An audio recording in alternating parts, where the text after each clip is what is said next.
안녕하십니까. 지도와 함께 떠나는 역사 지정학 여행자 CR의 꿈입니다. 드디어 오늘 첫 번째 여행을 떠나게 됐습니다. 기다리고 기다리던 여행인 만큼 이번 첫 여행은 일정도 좀 길고 행선지도 많습니다. 그래서 혼자 하기에는 조금 벅찬 느낌이 들어서 역사 지정학을 같이 공부하는 길동무 한 명과 같이 떠나기로 했습니다. 저는 이곳에서 떠나고 이라크입니다. 이라크. 길동무는 이곳에서 떠나기로 했습니다. 이집트.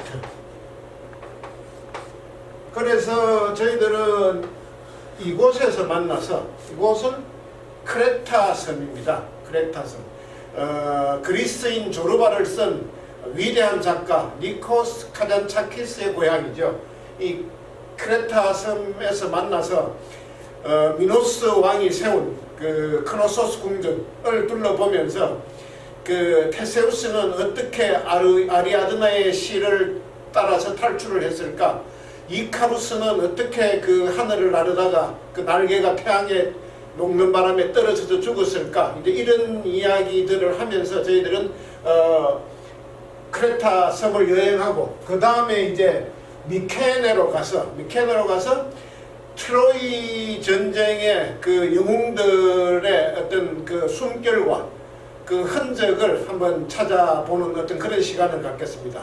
그리고는 아테네로 옮겨가서 파르테논 신전을 보고 또 아테네 전체를 다 한번 이렇게 여행을 한 후에 저희들은 고대 로마, 그러니까 이탈리아로 건너가서 로마 쪽으로 주로 집중적인 여행을 하도록 하겠습니다. 그리고 로마와 이탈리아 여행을 마친 후에는 여기를 지나서 여기가 이 알프스 산맥입니다.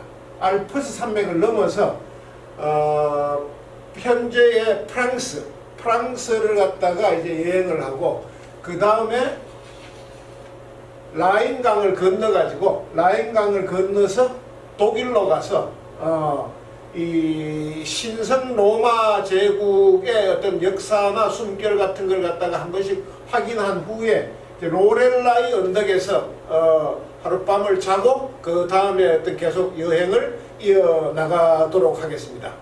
저희들이 여행이 역사 지정학 여행인 만큼 저희들이 떠났고 앞으로 갈 곳의 지명을 과거에는 역사에서는 어떤 이름으로 불렀는지 또 그곳에서 그 시절에는 어떤 일들이 있었는지를 갖다가 저희들이 한번 살펴보는 그런 시간을 갖도록 하겠습니다. 옛날 이 지역은 이라크는 메소포타미아라고 불렀습니다. 메소포타미아. 메소는 사이, 중간, 그러니까 비트윈 어디라는 뜻입니다. 메소. 그 다음에 포타미아는 강이라는 뜻입니다. 그러면은 메소포타미아는 강의 사이, 결국은 두 강 사이의 땅이라는 이야기가 되는데 그 두 강이라는 곳은 어디냐? 두 강은 자 여기가 현재는 터키, 과거에는 소아시아라고 불렀던 데입니다. 소아시아. 그래서 이 지역을 아나톨리아 고원이라고 그러는데 아나톨리아 고원이라고 하는데 이 아나톨리아 고원에서 이 두 개의 강이 발원을 해가지고 흘러내립니다. 거기서 이제 이 지도로 바라보자면은 오른쪽, 그러니까 이란 쪽으로 흘러내리는 강을 티그리스 강이라고 합니다. 티그리스 강. 그리고 역시 아나톨리아 고원에서 이렇게 시리아와 요르단 쪽으로 흘러내려서 페르시아만으로 빠지는 강을 유프라테스 강이라고 합니다. 그러니까는 결국 메소포타미아라는 것은 티그리스 강과 유프라테스 강의 사이를 이야기하는 거고 이 두 강이 페르시아만으로 빠져들어가는 그 만나는 지점쯤에서 여기서 기원전 4000년, 그러니까 지금으로부터 6000년 전쯤에 수많은 도시 국가들이 생기기 시작합니다.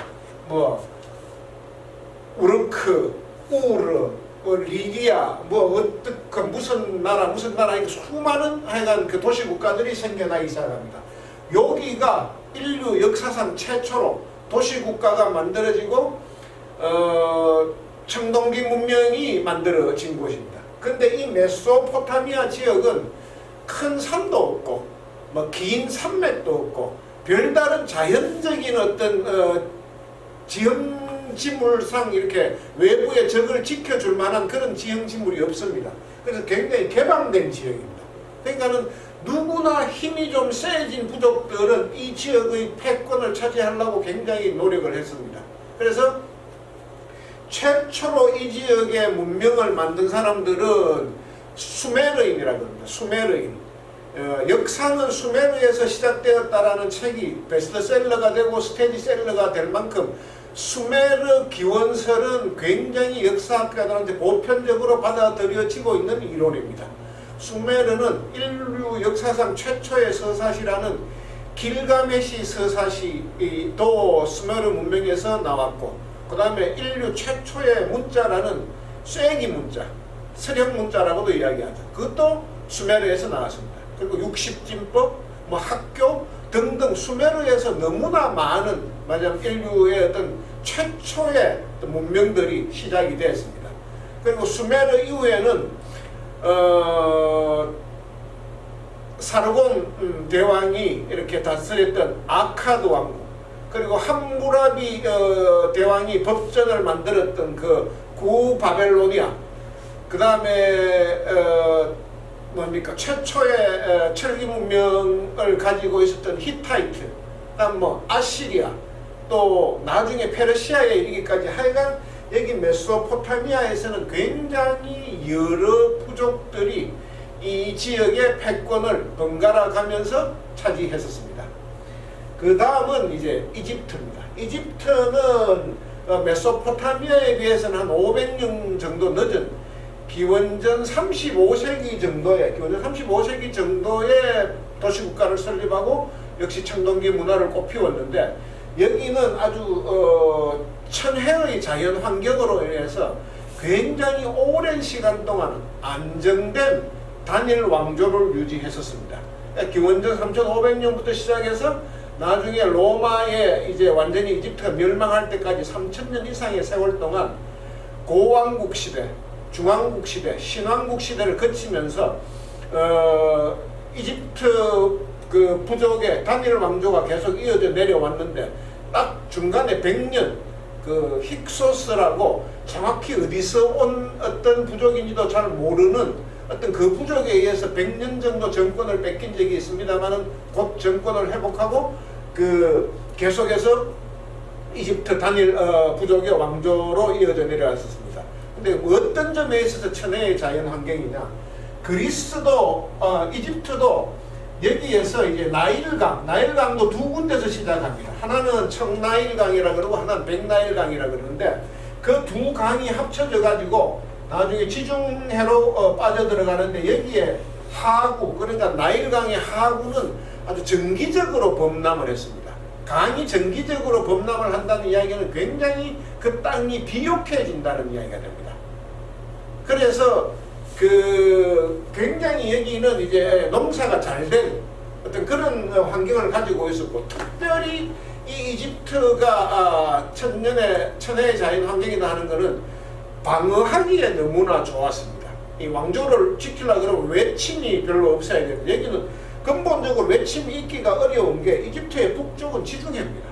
그 당시에서는 아직 바다로 쳐내려올 그런 사람들은 별로 없었습니다. 남쪽은 사하라 사막입니다. 남쪽은 사하라 사막. 그리고 서쪽은 아직까지는 미개척 지역이었습니다. 그 당시에는 아직까지 어떤 특별한 파워를 형성할 만한 부족들이 없었습니다. 오로지 한 군데 동쪽에서 요렇게 홍해 쪽으로 다가오는 여기만 잘 지키면 됐는데, 이집트의 이쪽은 거의 대부분이 홍해가 막아주고 딱 여기 요걸 이제 시나이 반도라 그럽니다. 시나이 반도 그 모세가 나중에 십계명을 받았던 거기가 이제 시내산, 기독교에서 그러죠. 거기에 있는 데가 시나이 반도인데 여기도 워낙 좁아서 여기만 지키면은 이집트는 외침을 받을 이유가 없었습니다. 그래서 이집트는 3000년 이상 동안 굉장히 평화로운 정권을 유지할 수 있었고, 그러니까 쿠프 왕의 피라미드 같은 만드는데 아주 오랜 세월이 요구되는 그러한 거대한 유적도 만들 수가 있었습니다.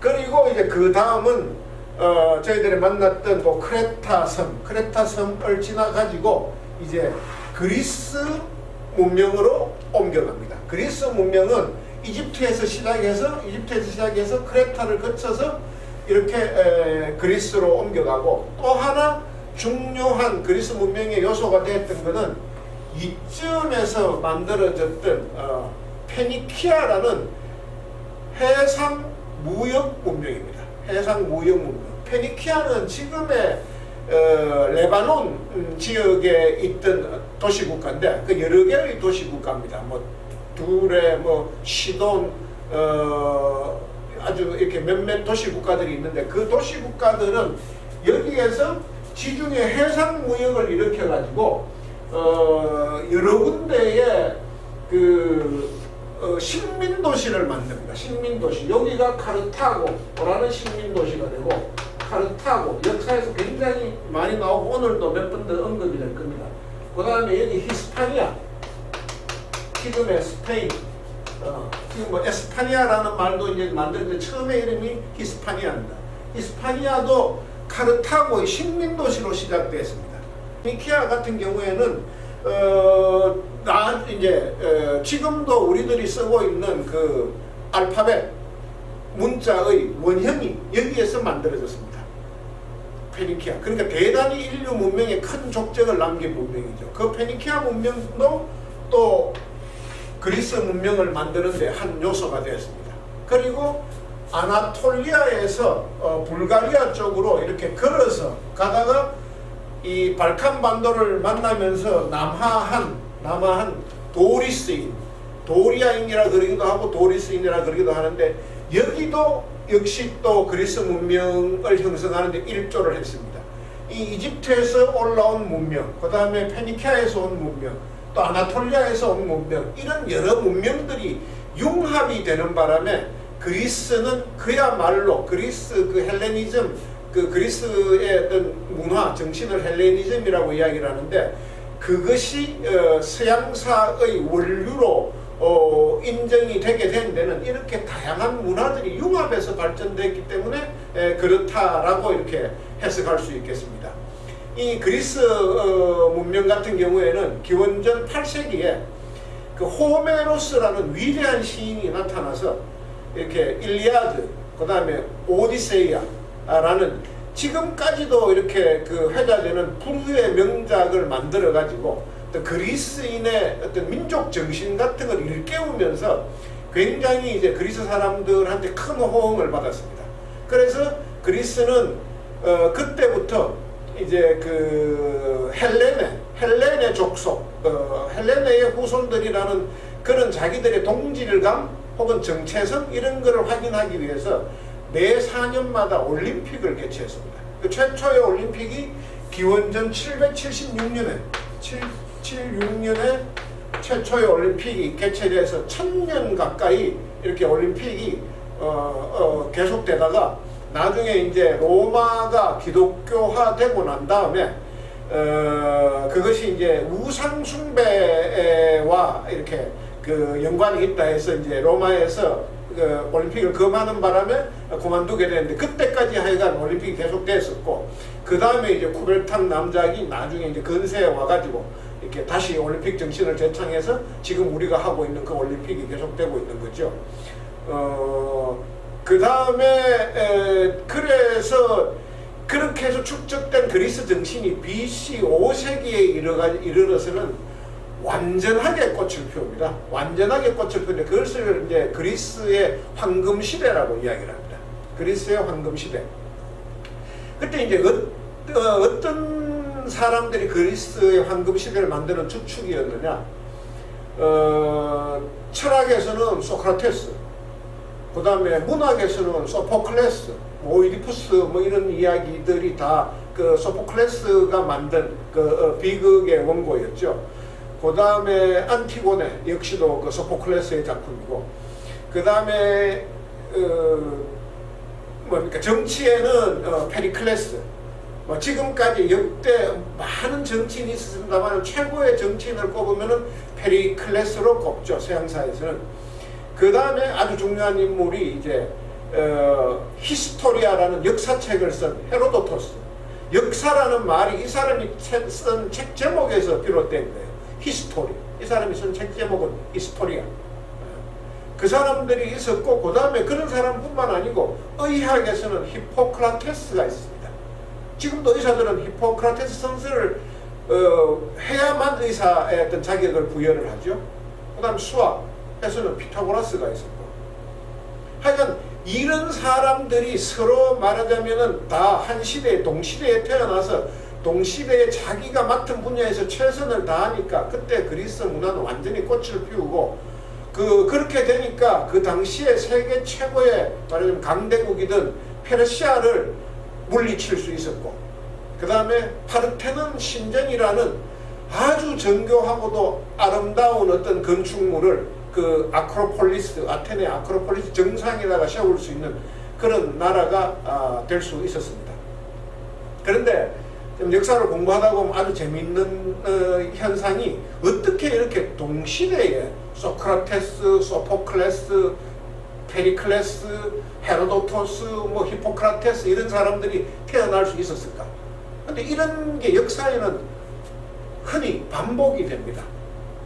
대표적인 게 14세기, 15세기 르네상스 시대에 이탈리아의 그 피렌체, 거기에서 그 신곡을 쓴 단테, 그 다음에 인곡이라고 불리는 그 데카메론을 쓴 보카치오, 그 다음에 미술의 경우에 있어서는 미술사의 영원한 말하자면 라이벌, 영원한 상벽인 다빈치와 그 미켈란젤로가 그때 태어나서 서로가 말하자면 동시대에 살았고, 라파엘로, 뭐 보티첼리, 그 비너스 탄생입니까? 그게 이제 서양 중세에서는 계속 성화만 그렸다가 정말 옷 벗은 여성을 그린다는 걸 상상도 못했는데, 그때 이제 보티첼리가 처음으로 비너스 탄생 뭐 이런 그림을 그렸죠.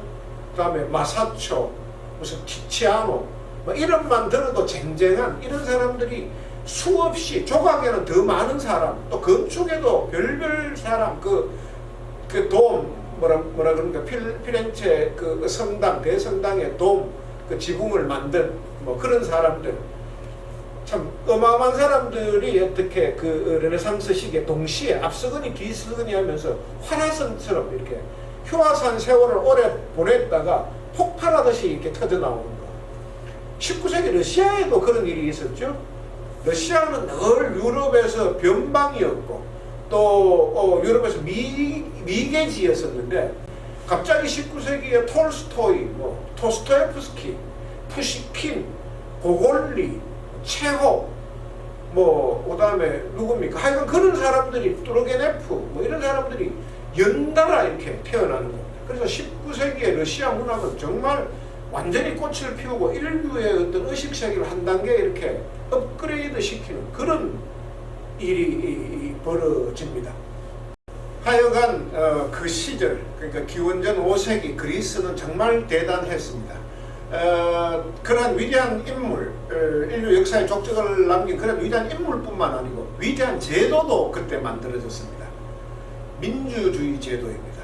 데모스, 크라티아. 데모스, 대중, 그 다음 크라티아는 지배입니다. 대중이 지배하는 사회, 군중이 지배하는 사회. 오늘날 민주주의의 씨앗이 그때 그리스에서 뿌려진 겁니다. 아고라, 아크로폴리스, 도편수방제, 뭐 이런 이야기들이 다 그 시절의 그리스에서 나온 이야기입니다.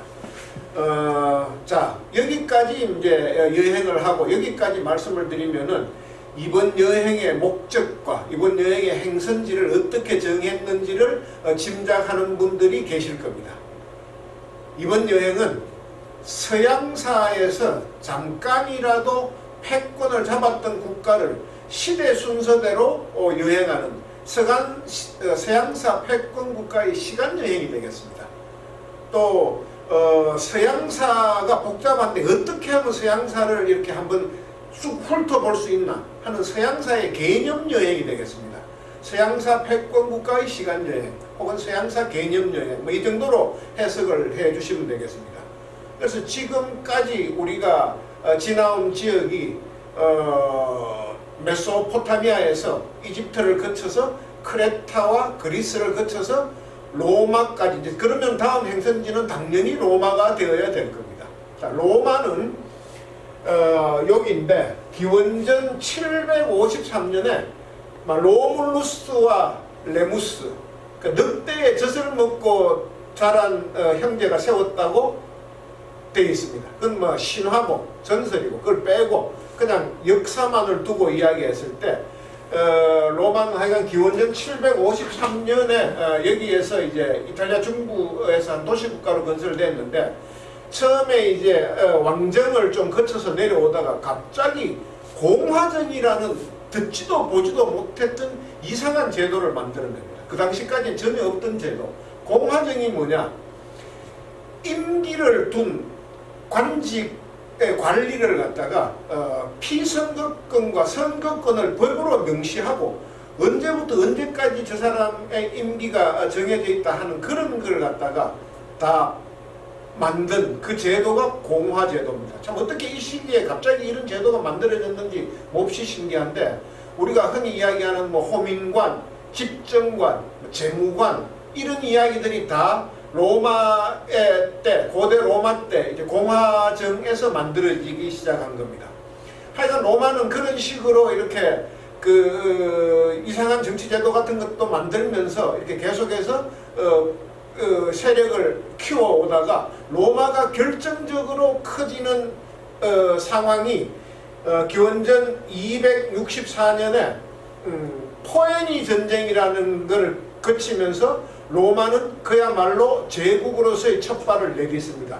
포에니 전쟁이 뭐냐? 포에니라는 것은 페니키아 사람이라는 말입니다. 그러니까 로마하고 페니키아하고가 전쟁을 했다는 이야기인데 페니키아는 이미 진적에 페니키아 본국은 진적에 망해버렸고 아시리아한테 페니키아가 식민도시로 건설한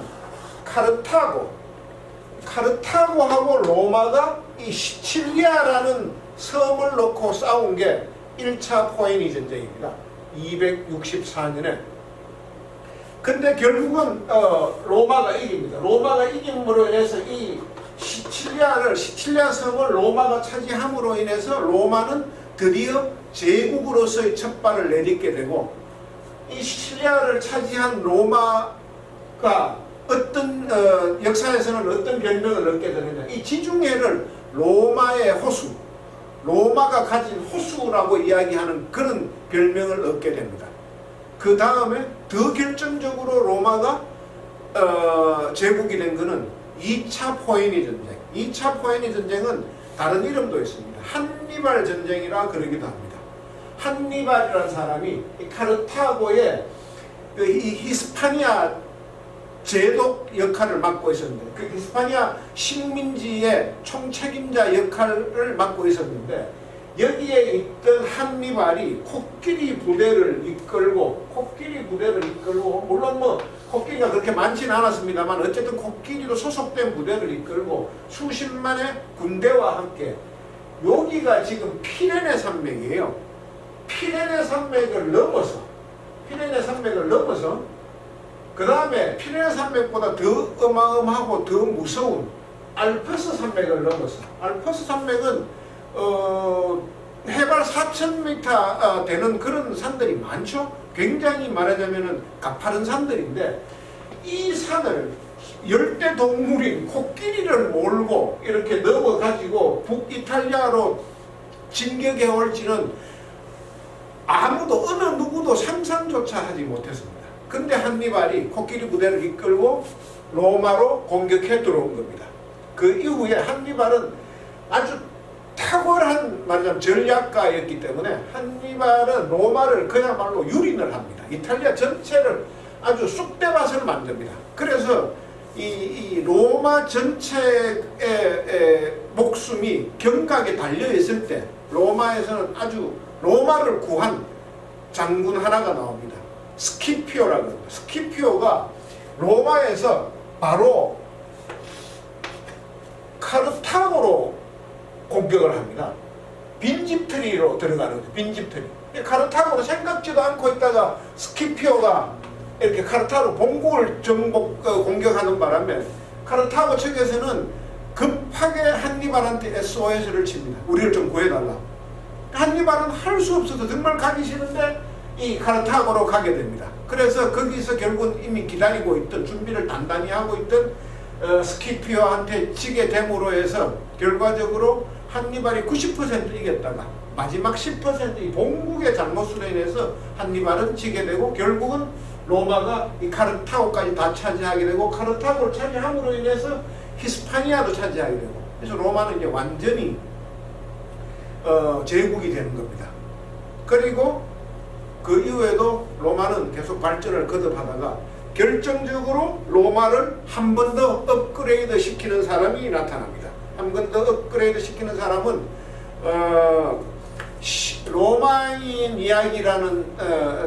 로마인 이야기의 작가 시오노 나나미가 현실의 인물이든 역사의 인물이든 통틀어서 가장 자기가 사랑하고 싶은 남자. 그 다음에 저 사람과는 단 하루를 지나도 나는 저 사람의 애인이었으면 좋겠다라고 어떤 공공연하게 이야기하는 그 매력적인 남자 율리우스 카이사르. 정말 율리우스 카이사르는 연구를 하면 할수록 정말 독특한 인물인데 제가 나중에 다시 한번 카이사르만 떼서 강의를 언젠가 한번 하겠습니다만 이 율리우스 카이사르는 얼마나 대단했냐 하면은 뭐 왔노라 뭐 싸웠노라 이겼노라 이런 이야기도 했고 주사위는 던져졌다 이렇게 모든 상황을 정말 한마디로 줄일 수 있는 특별한 언어의 달인이기도 했거니와 글도 굉장히 잘 써서 갈리아 전기라는 어떤 책까지 어마어마한 분량의 책까지 지금 뭐 우리 같으면 뭐라 그럴까 난중일기 근데 훨씬 더 분량이 많고 훨씬 더 디테일하게 기록한 갈리아 전기를 썼습니다. 근데 갈리아가 어디냐? 카이사르가 정복한 땅입니다. 갈리아는 현재의 프랑스 그 당시 그때나 지금이나 유럽 최고의 곡창지대인 프랑스가 그 당시에는 갈리아라고 불렀습니다. 이 갈리아를 카이사르가 완전히 평정을 한 겁니다. 갈리아. 그리고 카이사르는 갈리아뿐만이 아니고 이 도구 해역을 넘어서 영국까지 군대를 파견합니다. 그래서 영국 일부도 말하자면은 그 카이사르가 정복을 하게 됩니다. 그만큼 그리고 카이사르는 또 나중에는 이집트도 카이사르의 영향력 안에 들어옵니다. 그 클레오파트라와 카이사르는 완전히 애인 관계를 맺었고 그 클레오파트라와 카이사르 사이에는 아이까지 있습니다. 뭐 하여간 그런 이야기를 지금 다 할 수는 없고 그렇게 이제 카이사르 때에 이 프랑스, 갈리아와 영국과 히스파니아와 이 이집트까지 다 카이사르가 차지를 하게 됐고 그 카이사르가 죽고 난 다음에 카이사르의 후계자였던 옥타비아누스는 나중에 이제 그 원로원에서 존귀한 자 아우구스투스라는 칭호를 주면서 당신이 황제다라고 이제 이야기를 합니다. 그때부터 로마는 이제 황제정이 시작이 됩니다. 근데 옥타비아누스 이후에 무슨 뭐 네로 같은 놈도 나오고 칼리굴라 같은 이상한 미친 황제도 나옵니다만은 결국은 5현제 5명의 현명한 황제가 연거푸 집권을 하게 되면서 로마는 그야말로 팍스 로마나 시대라는 로마의 평화 시대 로마의 강성한 힘으로 인해서 어떤 나라도 다른 어떤 나라도 전쟁을 할 수 없는 시대 그런 시대가 만들어집니다. 인류 역사상 팍스가 붙는 게 몇 번 있습니다. 팍스 몽골리카, 팍스 브리테니카, 팍스 아메리카나 하여간 그 시작이 로마 5현대 시대 때의 팍스 로마나입니다. 근데 이렇게 말하자면 마냥 갈 것 같던 로마도 결국은 어느 시점에 대해서 멸망하고 맙니다. 게르만족의 이동, 대이동 이 이제 로마의 멸망을 말하자면 로마의 마지막 명주를 누르게 되는 그런 역할을 하게 되는데 그 게르만족의 대이동이 뭐냐? 게르마니아라는 지역이 있습니다. 게르마니아라는 지역은 라인강의 동쪽, 그 다음에 여기서 역시 그 알프스 산맥에서 발원해서 옆으로 이 동쪽으로 계속 흘러가는, 그래서 흑해로 들어가는 다뉴브 강이라고 있습니다. 도나우강. 여기에 말하자면은 라인강의 동쪽, 그 다음에 도나우강의 북쪽, 여기에 수많은 부족들이 살고 있었는데, 지금은 독일, 폴란드 지역이고 뭐 루마니아, 헝가리 이런 지역입니다.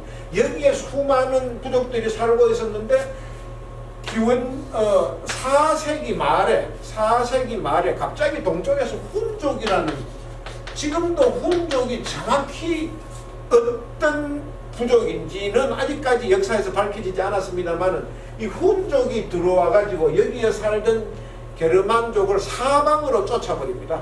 사방으로 쫓아버리는데, 일부 이제 여기서 쫓겨났던 사람이 갈리아로 가서 나중에 중세의 프랑크 왕국을 만들고, 뭐 이쪽으로 와서 반달족이 이렇게 돌아오고, 뭐 반달족이 로마도 침공하고 이런 이야기가 나옵니다만, 어쨌든 이 북쪽에서 넘어온 게르만의 일파가 로마 북쪽 국경을 허물면서 결국 로마는 멸망하게 됩니다. 로마는 그 이전에도 이미 멸망할 여러 가지 조짐을 갖고 있었습니다만은 결국 노화였는데 마지막으로 명줄을 끊어놓은 것은 하여간 게르만 쪽의 대이동, 그 사건이 로마의 명줄을 끊어놓습니다.